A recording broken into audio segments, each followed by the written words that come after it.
kigudde waani.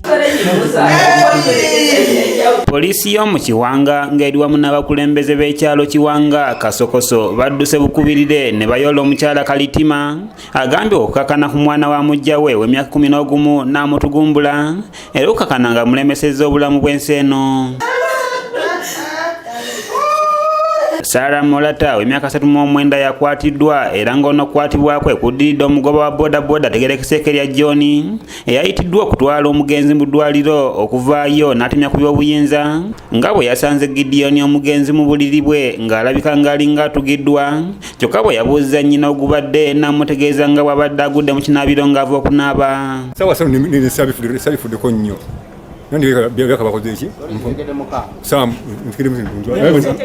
Ono bamuddusizza mu ddwaliro mangu ddala kyokka kibabuuseeko okutuusayo Kabatema ng'omugenzi bwe yabadde yafudde dda kyokka ng'enfa ye eraga nti alwanyisiddwa bulwanyisibwa. Omwana yakoze eki afudde ku state wali bageze omutuusanga mulamu nga mufu. Ono ayongeddeko nti oluvannyuma Nakyala Kalitima yamusabye aleme kubaako omuntu gw'agamba wabula n'amugamba nti omugenzi avudde mu kinaabiro n'agwa oluvannyuma lw'okuseerera.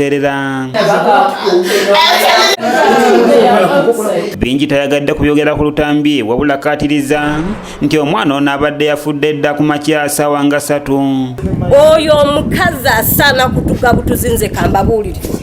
Mulata abadde waka abeerawo n'abaana be n'omukozi abadde abayambako ku mirimu kubanga bba wakolera safaari era nga kimutwalira ebbanga ddene okudda waka. Wata ne waboda agamba nti omwana amusanze mu buliri ate mukinaabira ate afudde mu buliri ate nagenda mukinaabira. Okusinziira ku ssentebe w'ekitundu kino omukyala Nakawesi Margaret agamba nti bafunye okubuusabuusa ku nfa y'omwana ono oluvannyuma lw'omukwata okola sitatimenti ezitakwatagana ekibaviddeko nabo okutemya ku b'obuyinza abalala. Kwe kujja ndaba omwana akoze eki agudde n'afa naye nze ndi mukulembeze naye ngenza okulaba omwana okumukebera omwana taliko kisago kyonna omwana tabulidinga ng'alinga ng'afudde ekiziiro koza abasawo basobola okulaba ekintu ekyo naye nga nze ndaba omwana amutute mu ddwaliro amusanze ku buliri ate abali awaka bagaye nti agudde mu kinaabiro mwafiiridde n'okutuuka mu kinaabiro temulimu musaayi. Ono era asabye abakyala okwewala okunoba ne baleka abaana baabwe waka ne bajja baabwe. Bw'oba ozadde omwana genda n'omwana wo oleke mulekera step mother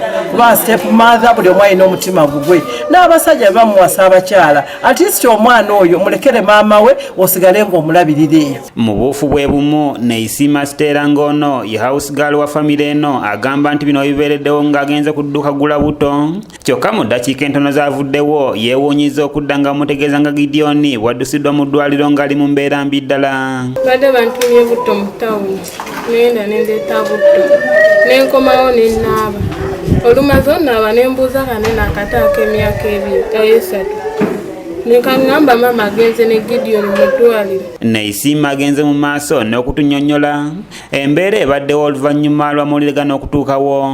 Wemaze onnaaba nensimula nengenda nenkolaki nengenda paka ku ddwaliro nankomawo nantuma essuuka oluntumye essuuka nengitwala ngenza olaba era bamukomyawo ng'afudde omusawo ng'agambye nti afudde.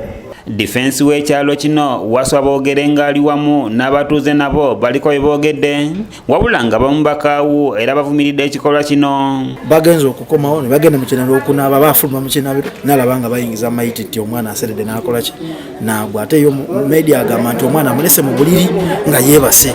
Omukazi abadde alinda kyokwogera nti n'omwana yafudde alyoka ayogera ku ssaawa 6 omwana abadde agala muli abadde agala kukola ki.